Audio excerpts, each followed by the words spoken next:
అనేక పర్యాయములు మరల మరల తల్లి గర్భంలో ప్రవేశిస్తూ తల్లి యొక్క మైల రక్తములో ఈదులాడుతున్న ఈ శరీరంలో ఇలా ఎన్ని జన్మలు ఇంకా మనం ధరించాలి, దీనికి విముక్తి లేదా రాదా అని బాధపడటం ప్రారంభమవుతుంది. తనను మోయలేక తన తల్లిగా ఉన్న జీవి కూడా నరక యాతన అనుభవిస్తోందని గ్రహిస్తాం.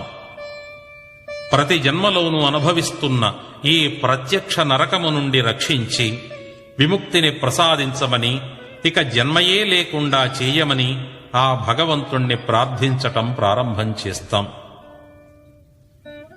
ఓ నిరంజన, నిర్వికార, నిష్కళంక, నిరుపద్రవ, నిరీశ్వర, నిరాకార, విశ్వకర్త, విశ్వభర్త, విశ్వరూప, విశ్వకర్మ, పరాత్పర, ఆదిమధ్యాంతరహిత, నన్ను ఈ గర్భప్రసూత వ్యాపార నరకముల నుండి రక్షించవా